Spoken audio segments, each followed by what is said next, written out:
오늘 하나님의 말씀은 죽음으로 죽음을 이깁니다 라는 제목 가지고 하나님의 말씀 증거하도록 하겠습니다.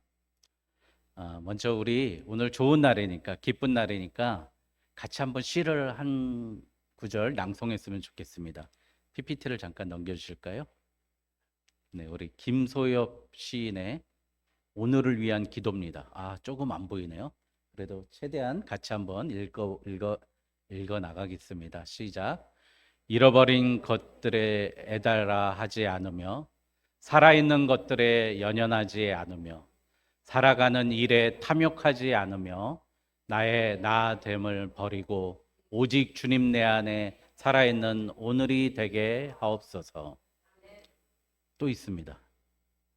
가난해도 비굴하지 않으며 부유해도 오만하지 않으며 모두 나를 떠나도 외로워하지 않으며 억울한 일 당해도 원통하지 않으며 소중한 것 상실해도 절망하지 않으며 오늘 살아있음에 감사하게 하소서. 아멘. 우리 김소엽 시인님은 제가 대학교 1학년 때 교양 국어를 듣는데 저희 가르치셨던 우리 대학 은사님이십니다. 시인이셨어요. 그런데 참 저하고 인연이 너무 많은 것 같아요. 제가 그 후에 10년이 지나서 결혼을 했는데 우리 사모님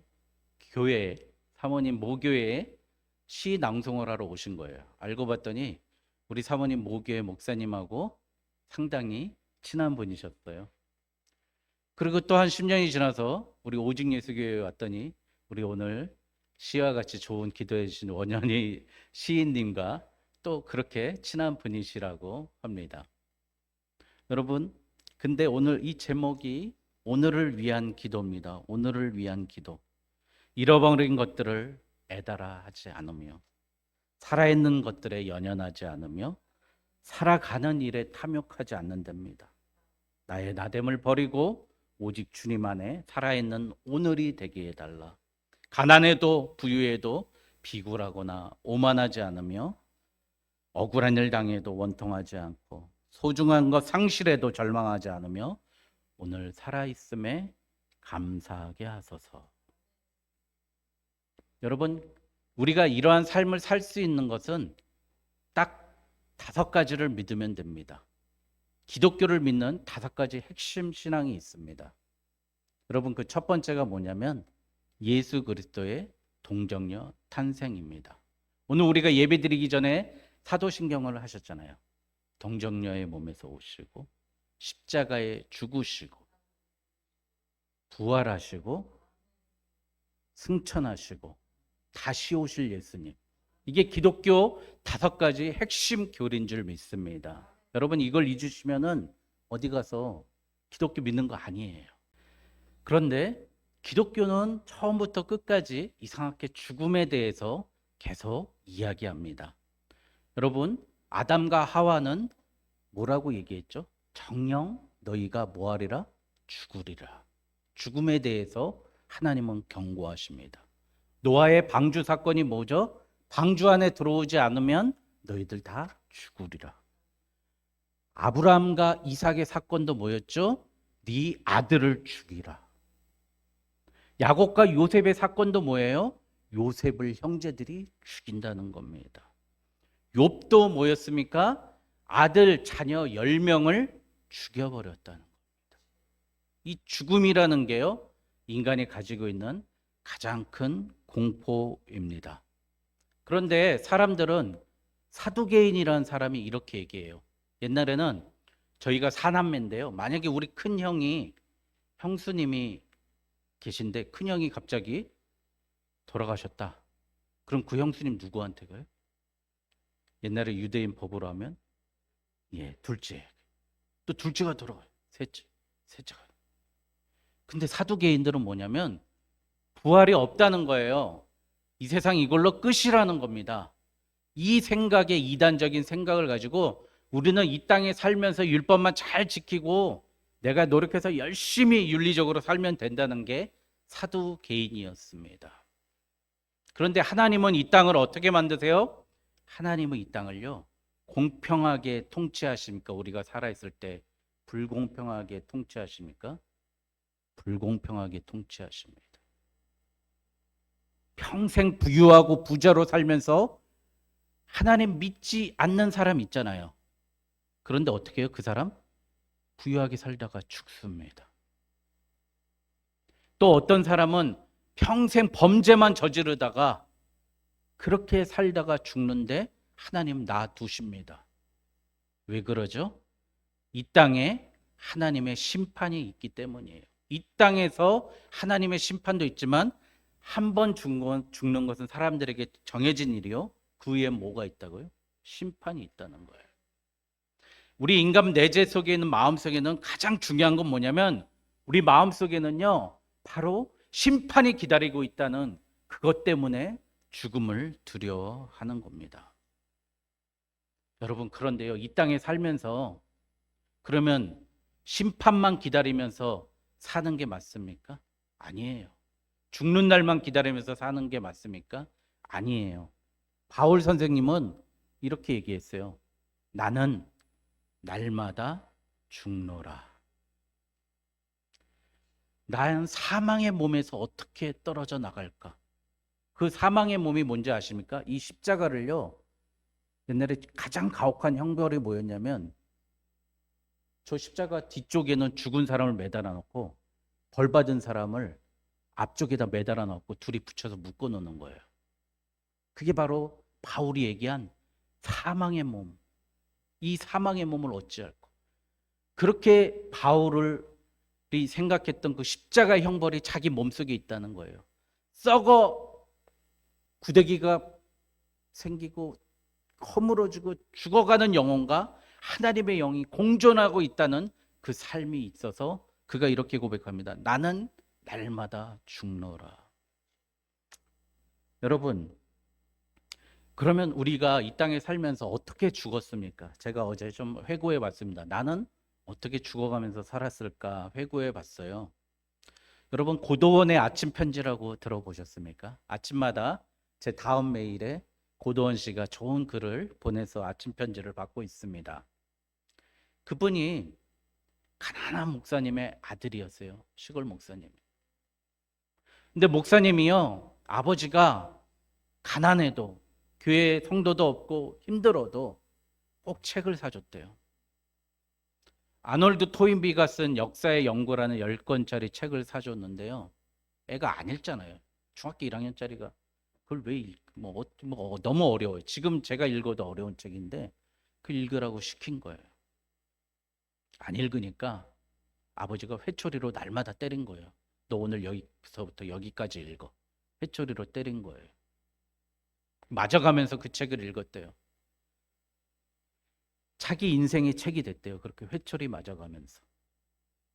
그런데 그가 중앙일보에서 기자가 되고요.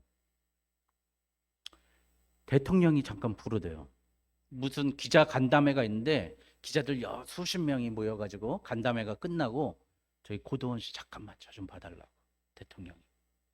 그래서 만났더니 그때 당시에 김대중 대통령인데 우리 고도원 기자님 혹시 역사의 연구 그 책 읽으셨습니까? 물어보더래요. 예, 저 아버지한테 맞아가면서 읽었습니다. 딱 선발. 저 당신 그럴 줄 알았습니다. 당신의 글을 보니까 저도 제 인생에 평생 잊지 못할 좋은 책인데 그 책을 읽은 사람이 쓴 글인 줄 알았습니다. 당신을 대통령 연설 비서관으로 임명하겠습니다. 그랬다는 거예요. 그래서 가장 높은 자리에 올라갑니다. 여러분, 아버님이 때리셨던 그 회초리 어린 중학교 1학년, 2학년 학생에게는 그게 죽음과 같이 아프고 힘들었지만 그게 기자로서 글 쓰는 사람으로서는 왕의 글을 써주는 최고의 자리에 오르게 됩니다. 그런데요, 너무 힘들더래요. 집에 가본 일이 없대요. 매일 새벽 4시까지 일해야 된대요. 청와대에서. 그래가지고 암에 걸린 거예요. 그 고도원 씨가. 그래서 죄송합니다. 더 이상은 못하겠습니다. 그러고 나가서 산속에서 글을 쓰면서 시작한 게 고도원의 아침 편지.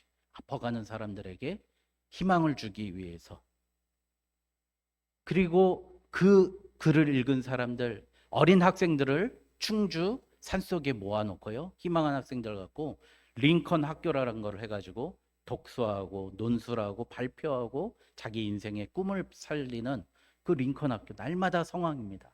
못 가서 난리는 그런 학교를 합니다. 그 고도원이라는 분이 작년에 쓴 책이 절망에도 길은 있다라는 책입니다. 여러분, 죽음에도 분명히 우리가 죽음을 직면할 때, 절망을 직면할 때 우리가 살아가야 될 길이 있습니다. 여러분 꼭 믿으십시오. 젊은이의 회초리, 어린아이의 회초리가 죽음이라면 그 회초리 때문에 우리의 자녀는 다시 살아나고 저도 그렇게 살아났던 겁니다. 두 번째, 우리의 죽음이 어린 시절 회초리였다면 전 20대 때는 눈물을 많이 흘렸습니다. 공부했는데 원하는 대학에 들어가지 못해서 울었고요. 창피한 이야기지만 힘도 딸리고 연약하고 짐도 잘 못 지어서 어이 이씨 내일부터 나오지 마세요. 하루 45,000원 받는 막노동팡에서도 일자리를 잃어서 울었습니다. 또 내가 사랑하는, 내가 좋아하는 교회에서 내 뜻대로 되지 않아서, 사역이 내 뜻대로 되지 않아서 많이 울었습니다. 젊은 날에는 우리의 눈물이 우리의 죽음과 같은 것으로 우리를 다시 살아나게 회복해 하는 것 같습니다. 또 나이를 먹어보니까 깨짐으로 우리는 죽음을 맞이하게 됩니다. 직장에서 쫓겨나서, 내가 다니는 회사가 망해서, 내 건강이, 나는 80까지는 너끈히 일할 것 같은데 내 속에서 불필요한 암덩어리가 존재해서 원치 않는 뼈가 부러져서 나는 깨져버렸습니다. 그 깨짐으로 우리는 다시 한번 하나님을 바라보게 되고 성숙하게 됩니다. 이 어렸을 때의 회초리와 젊었을 때의 눈물과 지금 이렇게 깨짐과 마지막으로 가장 아팠던 내가 사랑하는 자녀의 불행과 어려움과 고통이 나를 가장 아프고 힘들게 만들어서 사람은 회초리와 눈물과 깨짐과 자녀 때문에 결국 예수님과 연합할 수밖에 없습니다. 그래서 1988에서 주인공 해리가 이렇게 얘기해요. 그래서 엄마들은 종교를 믿고 교회에 가나 보다.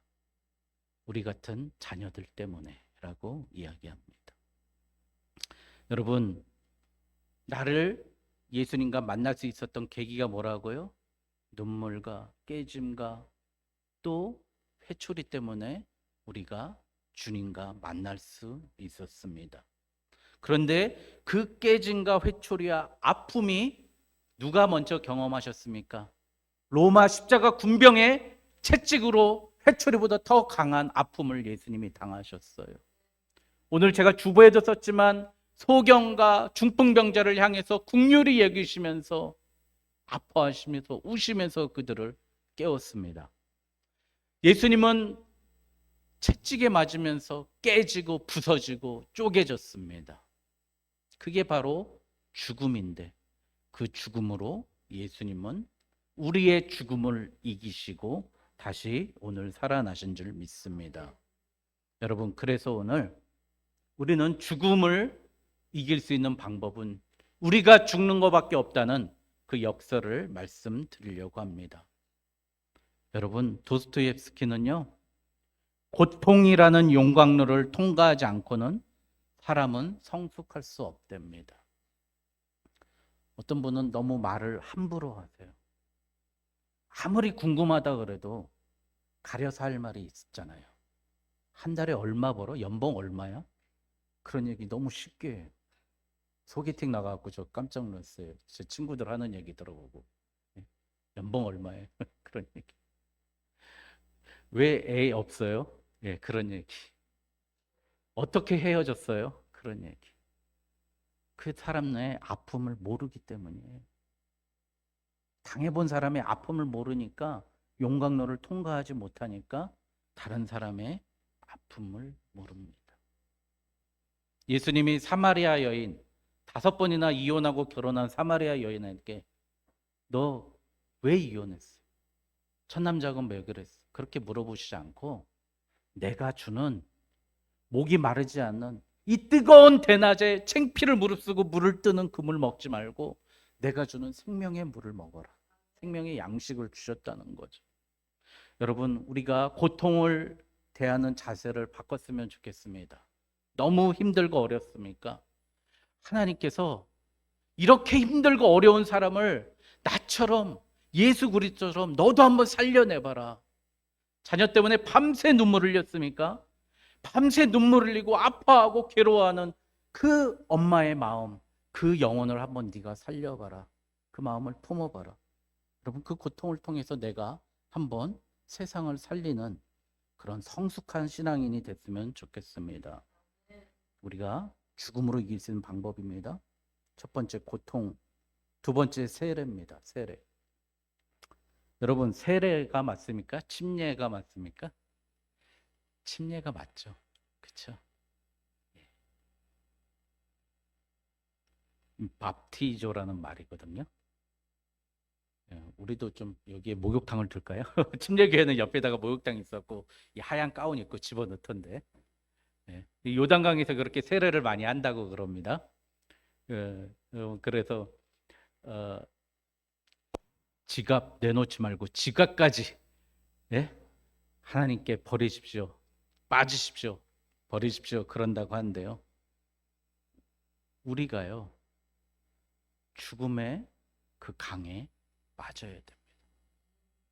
내가 예수 그리스도와 함께 십자가에 못 박힘이 뭐예요? 바로 세례인데요. 그 죽음의 강에 예수님께서 들어가셨어.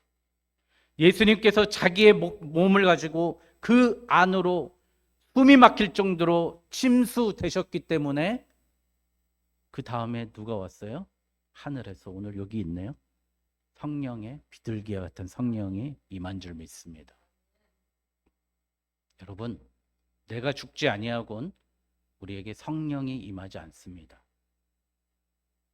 내가 살아가는 방향, 내가 살아가는 목적, 내가 살아가는 힘을 가지고는 절대 나에게 성령이 오지 않습니다.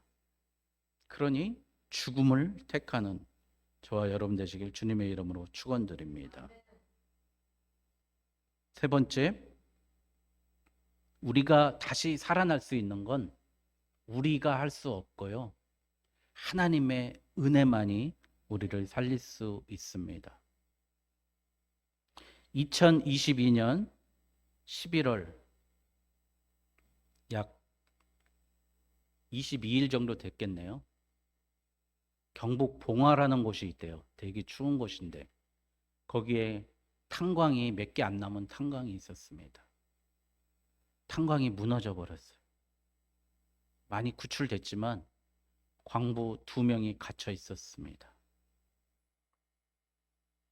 200몇 시간을, 221시간을 갇혀 있었고요. 총 9일입니다. 박모 씨하고요. 두 분 다 박모 씨네요. 우리 박강준 집사님도 이렇게 구원받을 줄 믿습니다. 구출될 줄 믿습니다. 예. 이 두 분의 박모 씨가 11일 동안, 9일 동안 뭘 드시고 있었냐면, 여러분, 커피 믹스, 커피 맥심 모카 골드를 먹으면서 참고 견뎠답니다. 감박스가 있었나 봐요. 그걸 먹으면서 견뎠어요. 그런데 그들 스스로의 힘으로 나올 수 있었습니까? 9일 동안요, 구조대하고 포크레인하고 계속 파냈어요. 밖에서 파내서 그 2명의 조장과 인부를 구해냈습니다. 여러분, 우리의 구원은요, 내 능으로 되는 거 아니에요. 내 힘으로 절대 할 수 없습니다. 우리 칠흑과 같은 어둠과 같은 그 갱도 안에 있는 우리의 인생을 밖에서 끄집어내 주지 않으면 결코 우리는 탄광에서 나올 수 없습니다. 어차피 그 맥심 커피 믹스도 떨어질 것이고, 어차피 우리도 죽음을 그 탄광 속에서 맞이할 인생인데, 예수 그리스도라는 십자가의 능력으로 무너졌던 그 탄광을 걷어내고 우리를 구출하고 건져냅니다. 그래서 예수님은 요한복음 3장에서 니고데모에서 내가 땅의 얘기도 너 나 못 알아듣는데 어떻게 하늘의 일을 네가 알아듣겠냐. 네가 선지자고 선생이라면서 하나님이 세상을 이처럼 사랑하사 독생자를 주셨으니 이는 저를 믿는 자마다 멸망하지 않고 영생을 얻게 하려 함이라. 그러나 믿지 아니하는 자는 이미 심판을 받았다고 하십니다. 우리는 어떤 사람이에요? 그 광부 같은 사람입니다. 탄광 속에서 9일 동안 커피 믹스를 먹고 있지만 언젠간 나를 걷어주시고 구원해 주실 하나님의 도우심, 예수 그리스도의 십자가를 믿는 사람이 바로 신앙의 모습입니다. 내 열심, 내 노력 정말 믿지 마십시오. 버리십시오. 마치 원숭이가 인도네시아에서 원숭이 잡기 위해서 이런 호리병에다가 사과를 넣어놓고 원숭이가 손 집어넣고 사과를 집으면 호리병이 무거워가지고 못 도망가니까 그래서 원숭이를 잡잖아요. 원숭이는 살아나려면 어떻게 해야 됩니까? 그 손에 쥐인 사과를 놔야 되겠죠. 근데 놓지 못하고 있는 우리의 인생이 바로 죽음에 처한 인생입니다. 그 사과를 버리는 죽음을 택하는 것, 오늘 우리 성도들이 해야 될 일입니다. 여러분, 내가 쥐고 있는 사과가 무엇입니까? 그것 때문에 날마다 실패하고 사탄에게 끌려다니고 마귀에게 종노릇하고 있는 그것이 무엇입니까? 내 자존심입니까? 내 뽐냄입니까? 내 자랑입니까? 여러분, 그걸 내려놓으셔야 돼요. 이럴 때 제발 내려놓으시고 나의 방향을 메타노이아, 회개하라. 내 방향을 완전히 죽음의 방향으로 돌리는 겁니다. 여러분, 이렇게 될 때 우리의 삶이 되돌아갑니다. 다하라 요네코라는 일본에 있는 여성이 있었어요. 고3 때면 얼마나 중요한 시기입니까? 엄마가 너무 사랑하고 이 딸은 엄마를 통해서 세상을 보지 않습니까? 엄마가 돌아가신 거예요.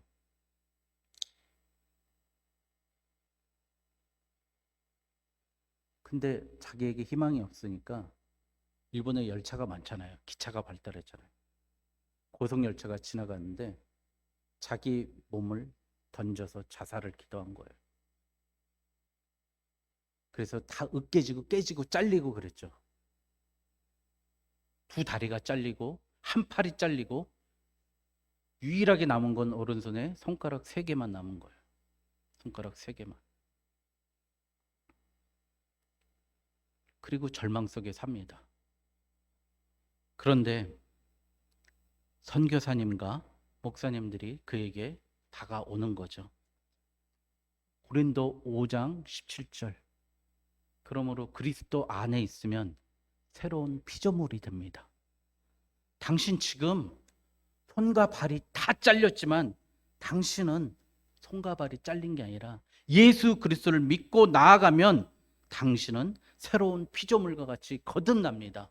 그 말을 믿고 기도했답니다.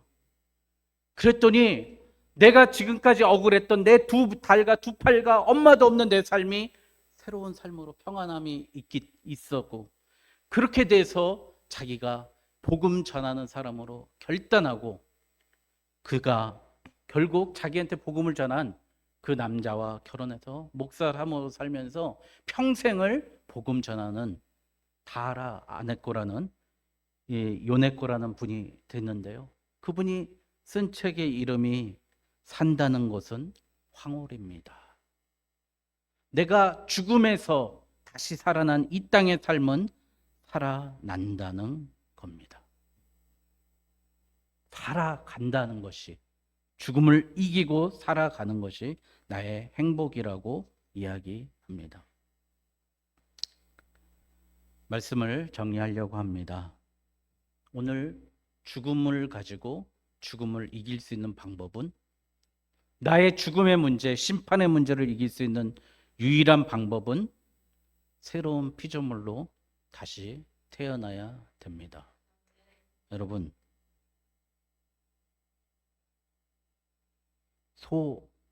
젖소에게 우유를 짜지 않습니까? 그래서 젖소에게 우유를 짜기 위해서 뭐가 필요하죠? 젖소에게 뭘 먹이죠? 건초를 먹이잖아요. 사료를 먹이고 건초를 먹입니다. 생명을 살릴 수 있는 우유를 나기 위해서 건초가 베어지고 사료가 베어지고 사료의 껍질이 까이고 그게 소의 몸으로 들어가서 그 우유를 가지고 우리 아기들이 살아나고 새끼 젖소가 살아납니다. 여러분, 우리가 그 풀이 됐으면 좋겠습니다. 그 사료 알곡이 됐으면 좋겠습니다. 깨지고 찢기고 타작마당에서 잘리고 말리고 씹히고 그 윗속에서 그 위산 과다 속 쓰린 그 냄새 맡아가면서 저주로 만들어내는 과정, 그리고 다시 생명을 만들어내는 그 과정이 바로 우리의 삶인 줄 믿습니다. 저는 부활절이, 옛날에 제가 다니던 교회가 좀 가난했어요. 저기 삼성동에 있는 꿈찬교회라고 있는데요, 그 교회가 옛날에 방학동에 있는 은성교회였어요. 친구들 전도하라고, 야 부활절인데 교회 가자, 교회 가자. 야 부활절은 떡밖에 안 주잖아, 과자 안 주잖아요. 친구들이 안 간다는 거예요. 그거밖에 몰랐어요. 그런데 지금 생각해 보니까 고린도후서 15장 16절에서부터 19절 말씀에 부활이 없으면 우리가 세상에서 가장 불쌍한 사람이라는 거예요. 여러분, 내가 이렇게 죽고 희생하고 먹을 거 못 먹고 참으며 주일날 나가면 더 많은 돈을 벌 수 있으면서도 포기하고 이렇게 힘들고 섬기는 이유는 뭡니까? 우리에게 죽음을 극복하고 이 땅에서 평안과 행복과 죽고 나서 저 하늘나라에서 금면류관과, 제가 처음에 얘기했죠. 인간은 죽음을 가장 두려워한다고. 죽음을 두려워하는 가장 큰 이유는 이 죽음으로 끝나지 않는 하나님의 영원의 속성을 우리가 받았기 때문입니다. 이제 죽지 않습니다. 여러분, 지금 아프고 힘들고 어려워도 이 죽음을 이겨내시고 영원의 속성, 하나님의 속성을 닮아가는데, 믿지 않는 그 흉악한 죄인들도 부활합니다. 내 아들도 믿지 않으면 죽어서 부활합니다. 그 부활한 그 몸은 지옥의 고통에서 평생 고통의 부활이 있을 것이며, 우리는 다시 하나님을 만나서 하나님과 영화롭게 사는 저 예루살렘에서 왕노릇하는 그 기쁨의 날을 기억하면서, 부활이 없으면 가장 불쌍한 우리들이 부활을 믿고 나아가는 저와 여러분 되시길 주님의 이름으로 축원드립니다. 아멘. 기도하겠습니다. 사랑의